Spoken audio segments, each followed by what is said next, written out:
അവർ സുജൂദ് ചെയ്യുന്ന സ്ഥലത്ത് ഒരു കല്ല് വെക്കും. അതുപോലെ അവരുടെ ഉളൂവിൽ അവർ കാല് കഴുകൂല, തടവാണ് ചെയ്യുക. അല്ലെങ്കിൽ അവരുടെ ബാങ്കിൽ അഷ്ഹദു അന്ന അലിയ വലിയുള്ള എന്നുണ്ടാവും. റമദാനിൽ ഷിയാക്കളും സുന്നികളായിട്ടൊക്കെയുള്ള വ്യത്യാസങ്ങൾ എന്തൊക്കെയാണ്? മദ്ഹബിന്റെ ഇമാം എന്ന് പറയുന്ന പോലെ അവർക്കൊരു മർജഇന്റെ ഇമാം ഉണ്ടാവും. ഇപ്പോൾ ജീവിച്ചിരിക്കുന്ന ഒരു മർജ അല്ലെങ്കിൽ അവലംബമാക്കുന്ന ഒരു ഇമാം ഉണ്ടാകും.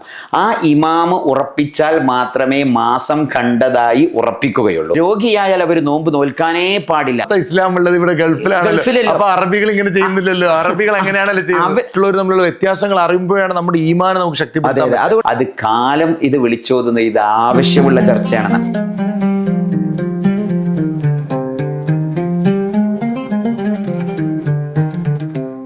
ഈ ഷിയാക്കളെ പറ്റിയിട്ട് നമ്മൾ മുമ്പ് ഒരുപാട് വീഡിയോസ് ചെയ്തിരുന്നല്ലോ.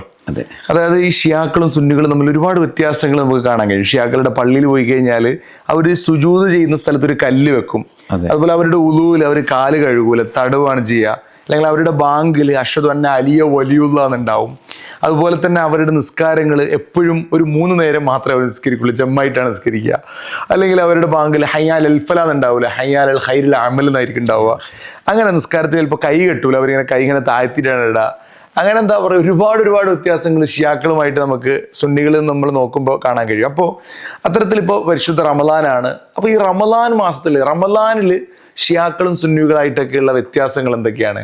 മാഷാല്ലാ, നമ്മളെ പരിചയപ്പെട്ടതിന് ഷിയാക്കളെ കുറിച്ച് സംസാരിച്ചുകൊണ്ടാണല്ലോ നമ്മൾ ആദ്യത്തെ എപ്പിസോഡ് നമ്മൾ ബഹ്റൈനിൽ നിന്നിട്ട് ഉത്ഭവവും എങ്ങനെയാണ് ഷിയാക്കൾ വന്നതെന്നൊക്കെ നമ്മൾ മുമ്പ് സംസാരിച്ചു. ചിലപ്പോൾ പലരും നമ്മളെ കണ്ടത് തന്നെ ഷിയാക്കളെ പറ്റിയുള്ള വീഡിയോ വഴിയായിരിക്കും ഉസ്താദായിട്ടുള്ള ഒരു സംഭാഷണം തുടങ്ങുന്നത്. അതെ. അപ്പോൾ ഈ റമദാനും അതുപോലെ നമ്മുടെ റമദാനും തമ്മിൽ അജഗജാന്തരമുണ്ട്.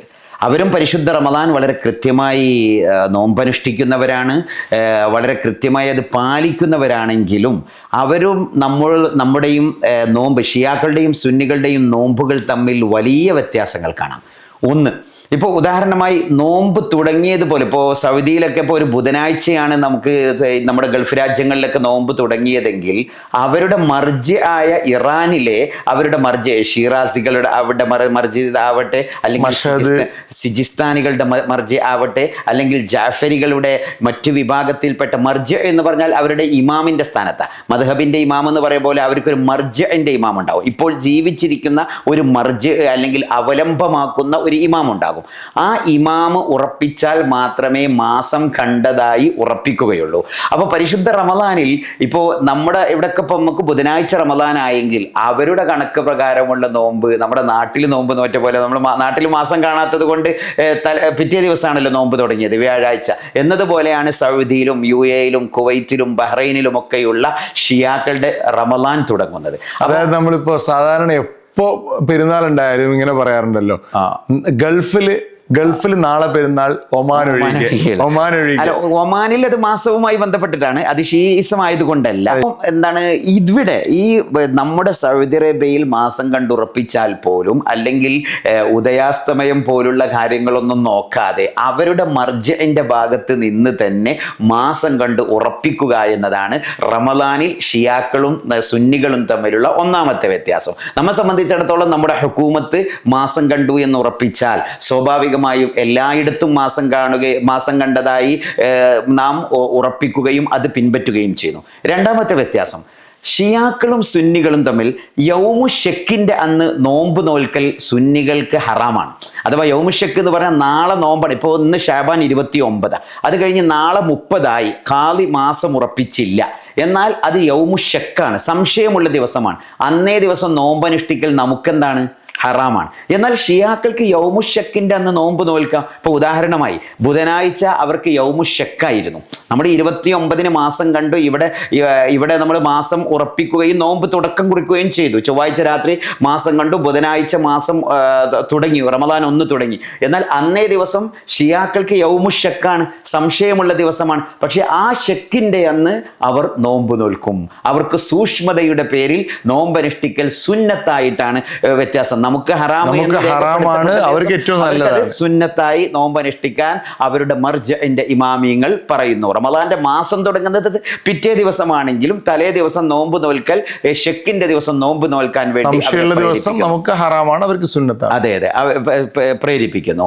അതുപോലെ മറ്റൊരു വ്യത്യാസം, നമുക്ക് ഇത് സാധാരണക്കാർക്ക് പെട്ടെന്ന് മനസ്സിലാക്കുന്ന ചില വ്യത്യാസങ്ങൾ മാത്രമാണ് നമ്മൾ ഇന്ന് പറയുന്നത്. മറ്റൊരു വ്യത്യാസം ഹത്താ യതബയ്യനൽ ഖൈത്തുൽ അബിയദു മിനൽ ഖൈത്തിൽ അസ്വദ് എന്ന് പരിശുദ്ധ റമദാനെ കുറിച്ച് പറയുന്നിടത്ത് അള്ളാഹു പറയുന്നുണ്ട്, കറുത്ത നൂലും വെളുത്ത നൂലും വേർതിരിച്ച് അറിയുന്നത് വരെ നിങ്ങൾ എന്താ ഭക്ഷണം കഴിക്കുക എന്ന ഒരു പരാമർശമുണ്ട്. അപ്പൊ നമ്മൾ സാധാരണഗതിയിൽ സുബ്ഹി ബാങ്ക് കൊടുക്കുന്നതോടുകൂടെ, അല്ലെങ്കിൽ ആ ബാങ്ക് കൊടുത്ത് ഫജ്ർ ഉദയം ചെയ്യുന്നതോടുകൂടെ, ഫജ്റു സാദിഖ് വെളിവാകുന്നതോടെ നമ്മുടെ നോമ്പിന്റെ സമയം തുടങ്ങുന്നു. എന്നാൽ ഷിയാക്കളുടെ നോമ്പിന്റെ സമയം അപ്പോൾ തുടങ്ങുന്നില്ല, അത് വൈകിയിട്ടാണ് ഒന്നുകൂടി സമയം. അഥവാ ഹത്താ യതബയ്യനൽ ഖൈത്തുൽ അബിയദ്, വെള്ള നൂലും കറുത്ത നൂലും വെച്ചുകൊണ്ട് രാത്രി സമയം പുറത്തേക്കിറങ്ങിയാൽ ഈ വെളുത്ത നൂലും കറുത്ത നൂലും വേർതിരിച്ചറിയാനുള്ള പ്രകാശം വരണം.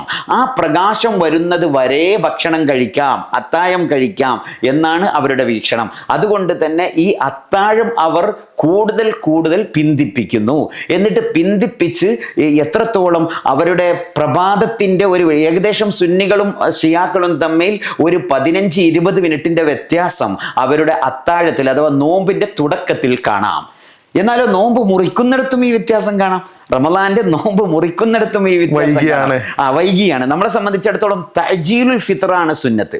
തഅജീലുൽ ഫിത്റും അതുപോലെ തഅഖീറു സുഹൂറും ഇതിനെ സംബന്ധിച്ചുള്ള ചർച്ചകളുണ്ട്. ഇത് വളരെ പ്രത്യേകമായി എടുത്തു പറയുന്ന ഒരു സംഭവമാണ്. ഇപ്പൊ അതേ സ്ഥാനത്ത് തഅജീലുൽ ഫിത്ർ നമുക്ക് സുന്നത്ത്. ബാങ്ക് അല്ലാഹു അക്ബർ എന്ന് കേൾക്കുമ്പോൾ ഉടനെ കഴിക്കലാണ് നമുക്ക് ഏറ്റവും അഫ്ളൽ. ബാങ്കിന് ഇജാബത്ത് കൊടുക്കുന്നതിലപ്പുറം ആദ്യം എന്താ ചെയ്യേണ്ടത്? നോമ്പ് തുറക്കുകയാണ് വേണ്ടത്. നോമ്പ് തുറക്കലാണ്. അസ്തമയം ഉറപ്പിച്ചാൽ ആ ഉടനെ എന്ത് ചെയ്യണം? നോമ്പ് തുറക്കണം, വൈകിപ്പിക്കാൻ പാടില്ല.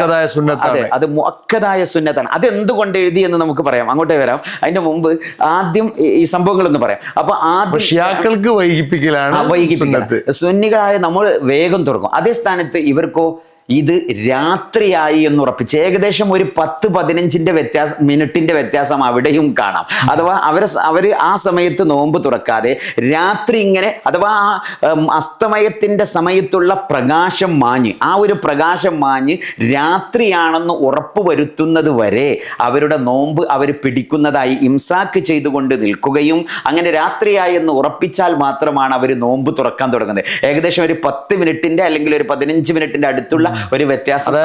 ഒരു രാവിലെ ഒരു 15 മിനിറ്റ് ലേറ്റ് ആയിട്ട് തുടങ്ങുകയും വൈകുന്നേരം രാത്രി ആയിട്ട് ഒരു 15 മിനിറ്റ് ലേറ്റ് ആയിട്ട് കഴിക്കുകയും ചെയ്യുന്നു. ഈ ഒരു വ്യത്യാസം അവരിൽ കാണാം. ഇനിയും ഇങ്ങനെ ഒരുപാട് ധാരാളം വ്യത്യാസങ്ങളുണ്ട്. അതുപോലെ ഒരു രസകരമായ മറ്റൊരു വ്യത്യാസമാണ്, അവർക്ക് സാധാരണഗതിയിൽ തന്നെ ഒരു യാത്ര ചെയ്താൽ സഫർ അവർക്ക് മംനു ആണ്. നോമ്പ് അനുഷ്ഠിച്ചാൽ യാത്ര അവർക്ക് മംനു ആണ്, വിലക്കപ്പെട്ടതാണ്. അപ്പൊ അതുകൊണ്ട് തന്നെ ഇപ്പോ വൈൻകാന മിൻകും മരീളൻ ഔ അലാ സഫരിൻ മിൻ അയ്യാമിൻ ഉഖർ യുരീദുല്ലാഹു ബിക്കുമുൽ യുസ്ര വലാ യുരീദു ബിക്കുമുൽ ഉസ്ര എന്ന പരിശുദ്ധ ഖുർആൻ. ഹഫിളാണല്ലേ സാബിത്തിന് അറിയാലോ. അപ്പം ആ പരിശുദ്ധ ഖുർആന്റെ നസ്സായ പദം തന്നെ നേരിട്ട് ലാഹിരിയായ അർത്ഥം, ഇവിടൊക്കെ ലാഹിരിയായ അർത്ഥമുണ്ട്. ഇപ്പൊ നേരത്തെ സാബി സൂചിപ്പിച്ച പോലെ കാല് തടവുകയാണ് ചെയ്യുന്നത്, കാല് കഴുകുന്നില്ല. അപ്പൊ അവിടെ എന്താണ്? ഫംസഹു ബി റൂസിക്കും വ അർജുലിക്കും എന്നുള്ള ആ ഒരു പദം എടുത്തുകൊണ്ടാണ്. അഥവാ അവിടെ അർജുലക്കും എന്നൊക്കെ പറഞ്ഞ് പല രീതികളിലേക്കും നമുക്ക് പാരായണങ്ങൾ പോകാം. ഏതായാലും അവിടെയൊക്കെ ആഴത്തിൽ പഠിക്കുന്നവർക്ക് പല അർത്ഥങ്ങളുമുണ്ട്. അപ്പൊ തല തടവുന്നു, അതിനുശേഷമാണ് എന്ത് പറയുന്നത്? കാലിനെ കുറിച്ച് പറയുന്നത്. യഥാർത്ഥത്തിൽ കാല് കഴുകണമെന്ന് നമുക്ക് ലഭിക്കുന്നത് വ്യാഖ്യാനങ്ങളിൽ നിന്നാണ്. എന്നാൽ ഖുർആന്റെ ലാഹിറായ അല്ലെങ്കിൽ വ്യക്തമായി കാണുന്ന അർത്ഥം വെച്ചുകൊണ്ട് ഷിയാക്കൾ കാല് കഴുകുന്നതിന് പകരം എന്താ ചെയ്യുന്നത്? കാലിന്റെ മുകളിൽ തടവുകയാണ് ചെയ്യുന്നത്. രണ്ടും അടുത്തടുത്ത് ബാഹ്യമായിട്ട് എന്താണോ കാണുന്നത് അതുപോലെ ഇന്നർ മീനിങ്ങിലേക്ക് കിടക്കുന്നില്ല. എന്നപോലെയാണ് വൈൻകാന മിൻകും മരീളൻ ഔ, അപ്പൊ രോഗിയായാൽ അവർ നോമ്പ് നോൽക്കാനേ പാടില്ല. നമുക്ക് രോഗിയാണെങ്കിൽ നോമ്പ് അനുഷ്ഠിക്കാം, പക്ഷെ പ്രയാസമുണ്ടെങ്കിൽ മാത്രം എന്താക്കിയാൽ മതി? മുറിച്ചാൽ മതി. എന്നപോലെ യാത്രയിലും അതുപോലെയാണ്. അമിനം ബിർരി മിൻ സിയാമിൻ ഫിൻ സഫർ എന്ന് റസൂലുള്ളാഹി സ്വല്ലല്ലാഹു അലൈഹി വസല്ലം തങ്ങളോട് ഒരു അറാബി വന്ന് ചോദിക്കുന്നുണ്ട്. യമനുകാരനായ ഇംബൈലാകാരനായ ഒരു അറാബി വന്ന് ഹബീബിനോട് ചോദിക്കുന്നുണ്ട്. അപ്പൊ റസൂലുള്ളാഹി സ്വല്ലല്ലാഹു അലൈഹി വസല്ലമയുടെ രസകരമായ ഒരു മറുപടി ഉണ്ട്. ലൈസ മിനം ബിർരി മിൻ സിയാമിൻ ഫിൻ സഫർ, യാത്രയിൽ ഒരിക്കലും നോമ്പ് ഉത്തമമല്ല. ഈ ഹദീസിൽ തന്നെ ഇമാം ഇമാം ഷാഫി റളിയല്ലാഹു അൻഹു പറയുന്നു, യാത്രക്കാരനെ സംബന്ധിച്ചിടത്തോളം അവൻ്റെ യാത്രയിൽ പ്രയാസമുണ്ടെങ്കിൽ നോമ്പ് ഒഴിവാക്കലാണ് നല്ലത്, പ്രയാസമില്ലെങ്കിൽ നോമ്പ് നോക്കുന്നത് കൊണ്ട് വിരോധമില്ല, നോമ്പ് നോൽക്കലാണ് നല്ലത് എന്ന്. എന്നാലോ ഇവിടെ ഷിയാക്കളെ സംബന്ധിച്ചിടത്തോളം യാത്ര ചെയ്ത നോമ്പ് മുറിഞ്ഞു പോകും.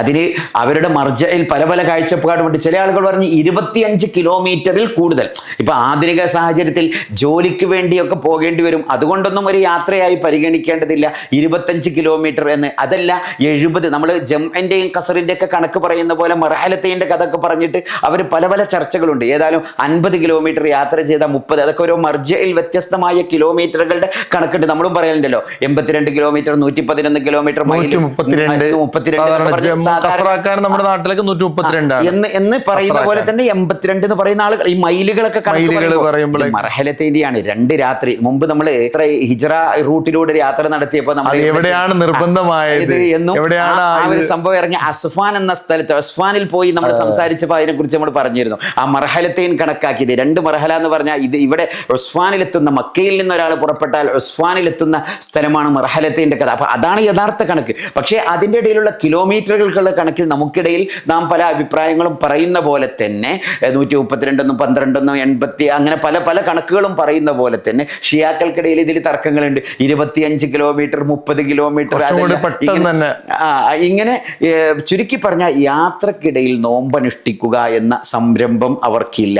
ഇങ്ങനെ തുടങ്ങിയ ഖുർആനിനെ അതിൻ്റെ ലാഹിരിയായ മഅനയിലേക്ക് കൊണ്ടുപോകുന്ന രീതി ഷിയാക്കളുടെ നോമ്പുകളിൽ ധാരാളം കാണാം. അതിപ്പോ അവരുടെ നിസ്കാരത്തിന്റെ നേരങ്ങളിൽ പോലും അങ്ങനെയാണല്ലോ. 3 വഖത്താണ് ഖുർആൻ കൊണ്ട് അവർ തെളിയിക്കുന്നതാണ്. 3 നേരം മാത്രം നിസ്കരിച്ചാൽ മതി, 5 വഖത്ത് 5 നേരങ്ങളിൽ വേണ്ട, 3 നേരത്ത് നിസ്കരിക്കുക. അത് നമ്മുടെ നാട്ടിൽ വന്ന ഖുർആൻ സുന്നത്ത് സൊസൈറ്റി ഈ ചേകന്നൂരിന്റെ ടീമാവട്ടെ അല്ലെങ്കിൽ അഹമ്മദിയാക്കളുടെ സ്വഭാവത്തിലൊക്കെ നമ്മൾ പറയുന്ന ഒരു രീതിയുണ്ട്. ഈ ഷിയാക്കളുടെ ഈ നല്ലാമിയാക്കളുടെ വാദമാണ് യഥാർത്ഥത്തിൽ ചേകന്നൂരിസം അല്ലെങ്കിൽ ഖുർആൻ സുന്നത്ത് സൊസൈറ്റി അവതരിപ്പിച്ചത് എന്ന് കാണാം. അഥവാ ലിദുലൂക്കി ശംസിവൽ എന്നൊക്കെ പറഞ്ഞ തർഫൈൻ നഹാർ എന്നൊക്കെ പറഞ്ഞ ആയത്തെടുത്തുകൊണ്ടുള്ള ആ വ്യാഖ്യാനങ്ങൾ, ചുരുക്കി പറഞ്ഞ ഒരു ലാഹിരിയായി ഖുർആനിൽ എന്താണോ പറഞ്ഞത് അതിൻ്റെ ഉലമാക്കളുടെ തഫ്സീറുകളിലേക്കോ വ്യാഖ്യാനങ്ങളിലേക്കോ കടക്കാതെ പ്രത്യക്ഷ ധാരയിൽ അർത്ഥം വെക്കുന്നു. അവരൊക്കെ അതിന് ഒരുപാട് ന്യായങ്ങളും പറയും. അന മദീനത്തുൽ ഇൽമി വ അലിയും ബാബുഹ, ഞാനാണ് ഇൽമിൻ്റെ പട്ടണം, അതിൻ്റെ ഗേറ്റാണ്, ആ പട്ടണത്തിലേക്കുള്ള കവാടമാണ് അലി റളിയല്ലാഹു അൻഹു എന്ന് പറഞ്ഞത് കൊണ്ട് തന്നെ അലി റളിയല്ലാഹു അൻഹുവിൻ്റെ അടുക്കൽ അസ്റാറുകൾ ഉണ്ടെന്ന് അവർ പറയുന്നു. അതുപോലെ റമദാൻ നോമ്പിൽ അവരുടെ ഒരു പ്രത്യേകമായ ഒരു വ്യത്യാസം, ഇപ്പം നമ്മൾ ഈ സൂചിപ്പിച്ച വ്യത്യാസങ്ങളൊക്കെ നമുക്ക് കൂടുതലായി അവരിൽ കാണാം. അതോടൊപ്പം പരിശുദ്ധ റമദാനിൽ അവർ നിയ്യത്തിൻ്റെ കാര്യത്തിൽ അതുപോലെ പല കാര്യങ്ങളിലൊക്കെ അവർ വളരെ സ്ട്രിക്റ്റ് ആണ്, പല കാര്യങ്ങളും അവർ സ്ട്രിക്റ്റ് ആണ്. പക്ഷേ റമദാനിലെ ഉംറക്ക് അവർ പ്രാധാന്യം കൊടുക്കുന്നില്ല. റമദാനിൽ ഇപ്പൊ നമ്മെ സംബന്ധിച്ചിടത്തോളം ഉംറത്തു റമദാന തഅദിലു ഹജ്ജൻ മഇ, ആരെങ്കിലും റമദാൻ മാസത്തിൽ ഒരു ഉംറ ചെയ്താൽ ഹബീബ് തങ്ങളുടെ കൂടെ ഒരു ഹജ്ജ് ചെയ്ത പ്രതിഫലമാണെന്ന് അസത്യത്തിന്റെ ലാഞ്ചന പോലും ചെഞ്ചുണ്ടിലൂടെ വരാത്ത അഷ്റഫുൽ ഖൽഖ് സല്ലല്ലാഹു അലൈഹി വസല്ലം പറഞ്ഞതായി നമ്മൾ പറയുന്നു. അവരെ സംബന്ധിച്ചിടത്തോളം ഉംറത്തു റജബാണ്. ഹുസൈൻ റളിയല്ലാഹു അൻഹു കർബലയിലേക്ക് പോകുന്നതിൻ്റെ മുമ്പ് റജബ് മാസത്തിൽ ഉംറ ചെയ്തതായി കാണാം. ഇതിൻ്റെ അടിസ്ഥാനത്തിൽ ഉംറത്തു റജബാണ്, റജബ് മാസത്തിലെ ഉംറക്കാണ് അവർക്കിടയിൽ വലിയ പ്രാധാന്യവും വലിയ മഹത്വവും.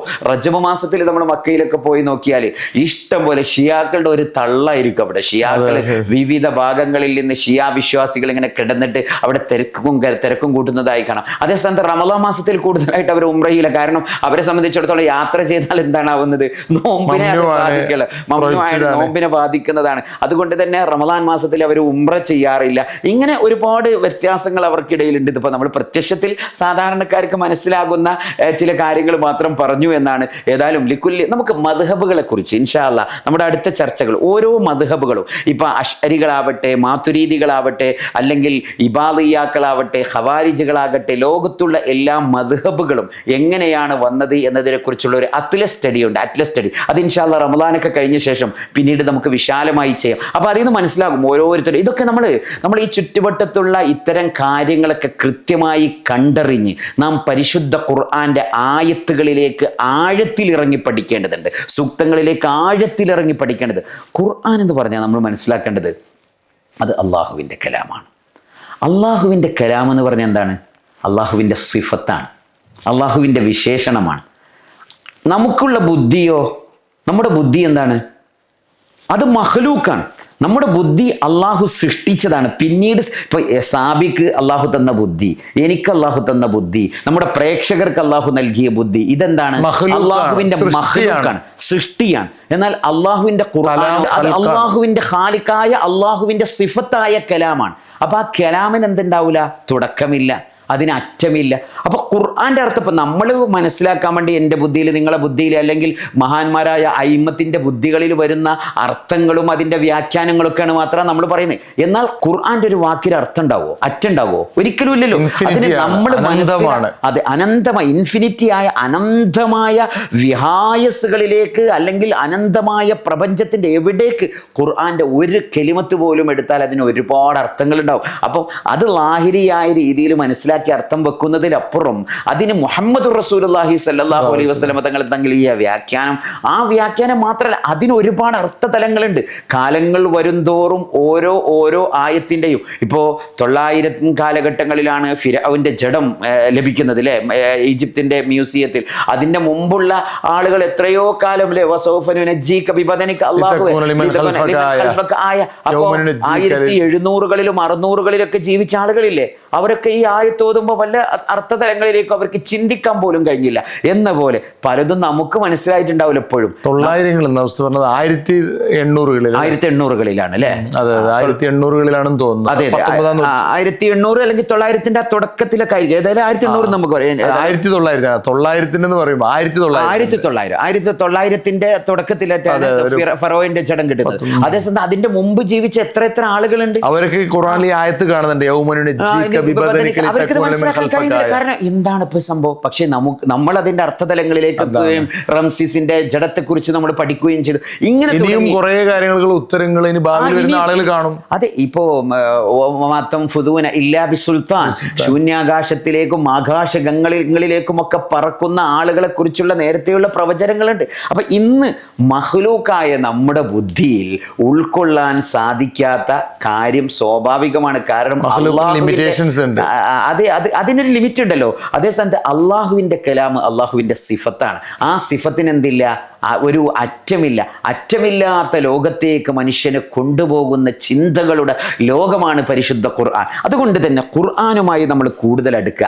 ആ ഖുർആനുമായി കൂടുതൽ അടുക്കുമ്പോൾ ഓരോ പ്രസ്ഥാനങ്ങളെക്കുറിച്ച്, ഓരോ സംഘടനകളെക്കുറിച്ചൊക്കെ നമ്മൾ പഠിക്കുമ്പോഴാണ് നമ്മുടെ അഖീദ ശരിയായ രീതിയിൽ, അത് നമ്മളും അവരും തമ്മിലുള്ള, നമ്മളെല്ലാ കാര്യത്തിലും അള്ളാഹുവിലേക്ക് മടക്കാണ്. യുക്തിവാദത്തിൽ നിന്നും, അതുപോലെ ഉലുവിൽ നിന്നും, അതുപോലെ എല്ലാവിധ ഉലുവ് അഥവാ അമിതമായി പറയുന്നതിനെ തൊട്ടും കൂടുതലായി പുകഴ്ത്തുന്നതിനെ കുറിച്ചും തള്ളിക്കളയുന്നതിനെ തൊട്ടുമൊക്കെ അകന്നു നിൽക്കുന്ന ഒരു അഖീദയുടെ വക്താക്കളാണ്. അതുകൊണ്ട് തന്നെ മാതുരീദി റളിയല്ലാഹുവിനെ കുറിച്ച് പഠിക്കേണ്ടതുണ്ട്, അശ്അരി റളിയല്ലാഹുവിനെ കുറിച്ച് പഠിക്കേണ്ടതുണ്ട്, അറ്റ്ലസുകളെ കുറിച്ച്, ഈ മദാഹിബിനെ കുറിച്ച് ഒരു കൃത്യമായ പഠനം നമ്മൾ നടത്തേണ്ടതുണ്ട്. ഇൻഷാ അല്ലാഹ് വരും ചർച്ചകളിൽ നമുക്ക് അതൊക്കെ നോക്കാം. ഏതായാലും റമദാൻ മാസത്തിൽ ഷിയാക്കളും റമദാനിലെ നമ്മളും അവരും തമ്മിലുള്ള വ്യത്യാസങ്ങളെ കുറിച്ച് ഇപ്പൊ നമ്മൾ ചർച്ച ചെയ്തു. അള്ളാഹു കബൂലാക്കട്ടെ.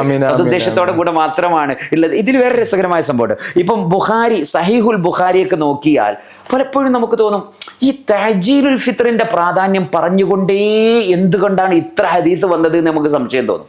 അപ്പോൾ ഓരോ കാലഘട്ടത്തിലും ജീവിച്ച പണ്ഡിതന്മാർ, ഇപ്പൊ ഇമാം ബുഖാരി റളിയല്ലാഹു അൻഹു ജീവിച്ച കാലഘട്ടത്തിൽ അക്കാലഘട്ടത്തിലുള്ള ബിദ്അകളാണ് ആര്? ഷിയാക്കൾ. അപ്പൊ ആ ഷിയാക്കളുടെ വാദങ്ങളോട് ഖണ്ഡനം നടത്തുക എന്നത് അവരുടെ ലക്ഷ്യമാണ്. പരിശുദ്ധ ഇസ്ലാമിനകത്തുള്ള യുക്തിവാദത്തെ എതിർക്കുക എന്ന്, ഇപ്പോൾ നമ്മൾ സമസ്തയെ കുറിച്ച് പറയും. സമസ്ത വന്ന ആദ്യകാലത്ത് വെറും വഹാബികളെ എതിർക്കുന്ന രീതി, അല്ലെങ്കിൽ മുജാഹിദ് പ്രസ്ഥാനത്തിനെതിരെ സംസാരിക്കുന്ന രീതി മാത്രമാണോ എന്നൊക്കെ പലരും അതിനെതിരെ അടക്കം പറയാറുണ്ടായിരുന്നു. പക്ഷെ ഓരോ കാലഘട്ടത്തിലും അക്കാലഘട്ടത്തിലുള്ള യുക്തിവാദത്തിനെതിരെ, ഇസ്ലാമിനകത്തുള്ള യുക്തി ചിന്തകൾക്കെതിരെയുള്ള ശബ്ദമുയർത്തുക ഓരോ പണ്ഡിതന്മാരും സ്വാഭാവികമാണ്. എന്നതുപോലെ ഇമാം ബുഖാരി റളിയല്ലാഹു അൻഹുവിന്റെ സഹീഹുൽ ബുഖാരി ആവട്ടെ, അക്കാലഘട്ടത്തിലുള്ള ഹദീസുകളാവട്ടെ, അതൊക്കെ വായിക്കുമ്പോൾ നമുക്ക് എന്ത് തോന്നും?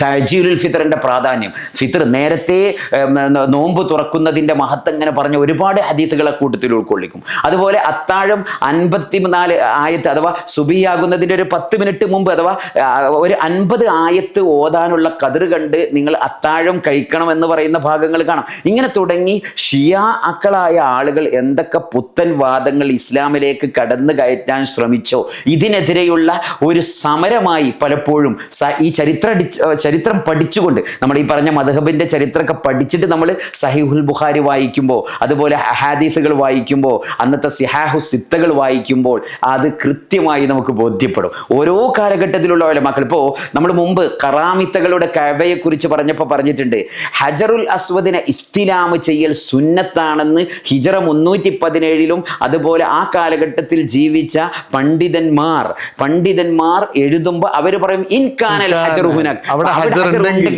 എന്ന. കാരണം എന്താ, അന്നത്തെ ഒരു സംഭവത്തിന്റെ അടിസ്ഥാനത്തിലാണ് ഓരോ കാലഘട്ടത്തിലെയും ആലിമീങ്ങൾ ആ കാലഘട്ടത്തിലെ കൊളമ്പടിയൊച്ചകൾ ശ്രദ്ധിച്ചുകൊണ്ടായിരിക്കണം പ്രബോധന വീതിയിൽ ഇറങ്ങേണ്ടത്. അതുകൊണ്ട് തന്നെ ഈ വ്യാപകമായ സോഷ്യൽ മീഡിയ ഉള്ള കാലഘട്ടം, ലോകത്തെക്കുറിച്ചൊക്കെ പഠിക്കാൻ, ഇപ്പോൾ ഒമാനിൽ ജീവിക്കുന്ന എത്രയോ ആളുകൾക്ക് നമ്മുടെ ഇബാദിയാക്കളെ കുറിച്ചുള്ള, ഒമാനിലെ ഇബാദിയാക്കളെ കുറിച്ചുള്ള ചർച്ചകൾ ഉപകാരപ്പെട്ടിട്ടുണ്ട്. ഇന്നിത് ആവശ്യമാണ്. ഒരു കാലത്ത് ഇത്തരം ഫിറക്കുകളെ കുറിച്ചോ മദാഹിബിനെ കുറിച്ചോ ഒന്നും ചർച്ച ചെയ്യേണ്ട ആവശ്യമില്ലായിരുന്നു. കാരണം എന്തിനാണ് ആളുകൾ ചോദിക്കുക, എന്തിനാണ് അനാവശ്യമായിട്ട് നിങ്ങൾ അങ്ങനെയുള്ള വിഷയങ്ങൾ പറഞ്ഞത്, അത് പറഞ്ഞുകൊണ്ട് സമൂഹത്തിന് എന്ത് ഗുണമാണ്, ആ വിഷയങ്ങളൊന്നും സംസാരിക്കേണ്ടതില്ല എന്ന് വരെ ചിന്തിക്കുന്ന ആളുകൾ. പക്ഷെ സത്യത്തിൽ അത് സാഹചര്യം മാറി. ഇന്ന് ജെമിനിയും GPT-യും അതുപോലെ തന്നെ സ്വന്തം വിരൽ തുമ്പിനുള്ളിൽ ടിപ്പുകൾക്ക്, ഫിംഗർ ടിപ്സിന്റെ ഉള്ളിൽ എല്ലാം അവൈലബിൾ ആയ കാലഘട്ടത്തിൽ എല്ലാവരെയും കാണുന്നു. അപ്പൊ അവരും നമ്മളും തമ്മിലുള്ള വ്യത്യാസം, എങ്ങനെ ഈ മദ്ഹബ് വന്നു, എന്താണ് ഇതിന്റെ അടിസ്ഥാനം, എന്തുകൊണ്ട് ഉസ്ബെക്കിസ്ഥാനെ കേന്ദ്രീകരിച്ചുകൊണ്ട് മഹാനായ മാതുരീദി തങ്ങൾ പ്രവർത്തിച്ചു, എന്തുകൊണ്ട് യസീദി തങ്ങൾ, നമ്മൾ കസാക്കിസ്ഥാനിൽ പോയപ്പോൾ ബീബി ആയിഷ, അല്ലെങ്കിൽ അവിടുത്തെ തുർക്കിസ്ഥാൻ എന്ന് പറഞ്ഞ ഒരു പട്ടണത്തെ കുറിച്ച് അന്ന് നമ്മൾ ചർച്ച ചെയ്തിരുന്നു. ബീബി ആയിഷയുടെ ഖബർ, അഹ്മദുൽ യസവിയുടെ ഖബർ, ഇങ്ങനെ ഒരുപാട് ആളുകൾ എന്തുകൊണ്ട് ഉസ്ബെക്കിസ്ഥാനിൽ നിന്നും ഇമാം ബുഖാരി, അതുപോലെ ഇമാം തുർമുദി എന്തുകൊണ്ട് വന്നു.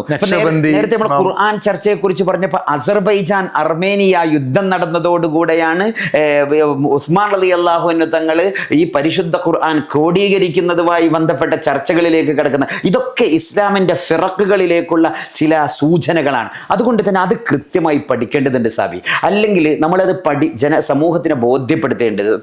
സാബി സൂചിപ്പിച്ച പോലെ പലരും ഇത് പറയാം അനാവശ്യ ചർച്ച, അത് കാലം ഇത് വിളിച്ചോതുന്ന ഇത് ആവശ്യമുള്ള ചർച്ചയാണെന്നാണ്.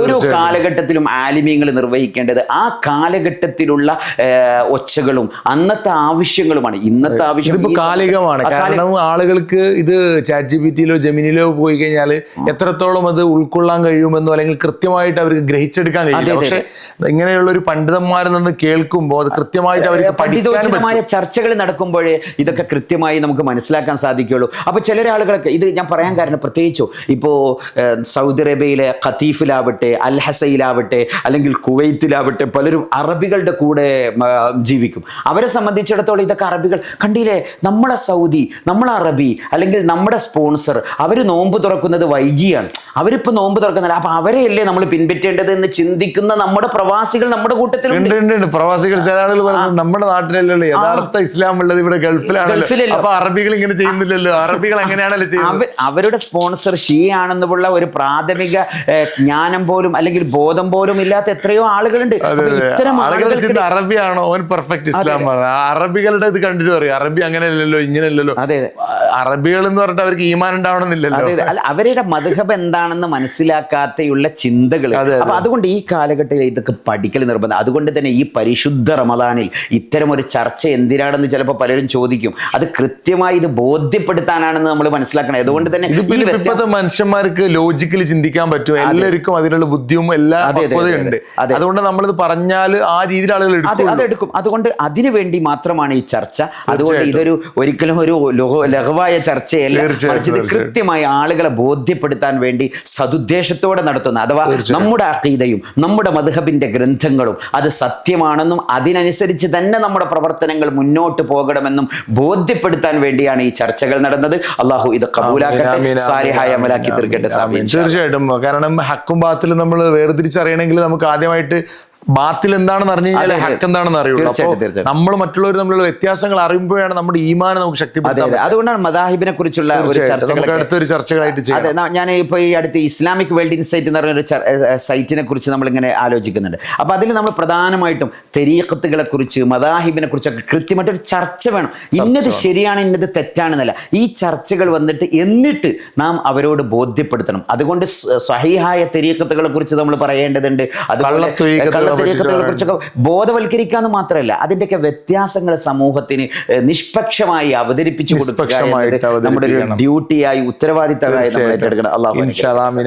ഏതായാലും നേരത്തെ പറയുമ്പോൾ ചില ആളുകൾക്ക് ഈ കറാമിത്തുകളുടെ കഅബ എന്ന് അറിയാത്ത ചില ആളുകൾ ഉണ്ടെങ്കിൽ അവർക്ക് വേണ്ടിയിട്ട് പറയാണ്. അതായത് കറാമിത്തുകളുടെ കഅബ എന്ന് പറയുമ്പോൾ അന്ന് ഷിയാക്കളിൽ നിന്നുള്ള ഒരു വിഭാഗം ആളുകൾ ഉണ്ടാക്കിയ ഒരു കഅബ, അങ്ങനെ അങ്ങനെ അവർ അവിടേക്ക് എന്താ പറയാ, നേരത്തെ ചില ആളുകൾ ചിന്തിച്ചിട്ടുണ്ടാവും. ഫസ്റ്റ് കേൾക്കുന്നവര് എന്താണ് കഅബയിൽ ഹജറുൽ അസ്വദ് ഇല്ലാത്ത കാലമാണ്. അപ്പോൾ ഹജറുൽ അസ്വദ് കഅബയിൽ നിന്ന് കൊണ്ടുപോയിട്ട് അവർ വേറെ സ്ഥലത്ത് ദമാമിൽ വെച്ചു. അങ്ങനെ കുറച്ചു കാലത്തേക്ക് ഏകദേശം 17 വർഷമാണ്, 18 വർഷം, 23 വർഷത്തോളം ഇവിടെ ഖത്തീഫിലായിരുന്നു. പിന്നെ അത് അൽഹസയിലേക്ക് മാറ്റി. അപ്പൊ ഇതിനൊക്കെ നമ്മളെ അങ്ങനെ കഅബയിൽ ആ ഒരു ഹജറുൽ അസ്വദ് ഇല്ലാത്ത കാലഘട്ടം ഉണ്ടായിരുന്നു. അങ്ങനെ അപ്പത്തെ പണ്ഡിതന്മാർ എഴുതുമ്പോൾ ഹജറുൽ അസ്വദ് അവിടെ കഅബയിൽ ഉണ്ടെങ്കിൽ അതിനെ മുത്താം, അതിനെ ഇതാക്കാന്നുള്ള രീതിയിൽ പറഞ്ഞത്. അതെ, ഞാൻ ഇതിന് നല്ലൊരു കാര്യം, ഇപ്പോൾ നമ്മൾ ഈ ചർച്ചിന്റെ കമന്റ് ബോക്സിൽ നമ്മൾ അന്നത്തെ പോഡ്കാസ്റ്റ് ലിസ്റ്റ് ഉണ്ടല്ലോ, അന്ന് നമ്മൾ ചർച്ച ചെയ്ത ആ വിഷയങ്ങൾ ഇതൊക്കെ വരുന്നുണ്ട്. അപ്പോൾ ഇത്തരം പല വിഷയങ്ങൾ നേരത്തെ കേൾക്കാത്ത ആളുകൾക്ക് അതുപോലെ ഉപകാരം. അത് തീർച്ചയായിട്ടും പ്ലേലിസ്റ്റിന്റെ ലിങ്ക് ഇട്ട് കഴിഞ്ഞാൽ തീർച്ചയായിട്ടും നിങ്ങൾക്ക് ആദ്യമായിട്ട് കാണുന്ന ആളുകളാണെങ്കിൽ നമ്മൾ ഇതുവരെ ചെയ്ത ചർച്ചകളുടെയൊക്കെ മുമ്പത്തെയൊക്കെ വീഡിയോസിന്റെ പ്ലേലിസ്റ്റ് വേണമെങ്കിൽ ഡിസ്ക്രിപ്ഷനിൽ കൊടുക്കാൻ ശ്രമിക്കാം. ഇൻഷാ അല്ലാ അടുത്ത വീഡിയോയിൽ അപ്പോൾ കാണാം. അപ്പോൾ അതിനു മുമ്പ് നിങ്ങൾ ആദ്യമായിട്ടാണ് നമ്മുടെ ഇങ്ങനെയുള്ള എപ്പിസോഡുകൾ കാണുന്നതെങ്കിൽ തീർച്ചയായിട്ടും നിങ്ങൾ നമ്മുടെ ചാനൽ സബ്സ്ക്രൈബ് ചെയ്യുക. അതുപോലെ നിങ്ങളുടെ ഫാമിലി ഫ്രണ്ട്സിലേക്കൊക്കെ ഇങ്ങനെയുള്ള അറിവുകൾ, പുതിയ പുതിയ അറിവുകൾ, അങ്ങനെ കൂടുതൽ ചർച്ചകൾ ചെയ്യാത്ത പല മലയാളത്തിലുള്ള വിഷയങ്ങൾ അല്ലെ നമ്മൾ അവതരിപ്പിക്കുന്നുണ്ട്. ഇൻഷാ അല്ലാ. ഏതായാലും നമുക്ക് അടുത്ത എപ്പിസോഡിൽ വീണ്ടും കാണാം. ഇൻഷാ അല്ലാ. അസ്സലാമു അലൈക്കും വറഹ്മത്തുള്ളാഹി വബറകാതുഹു.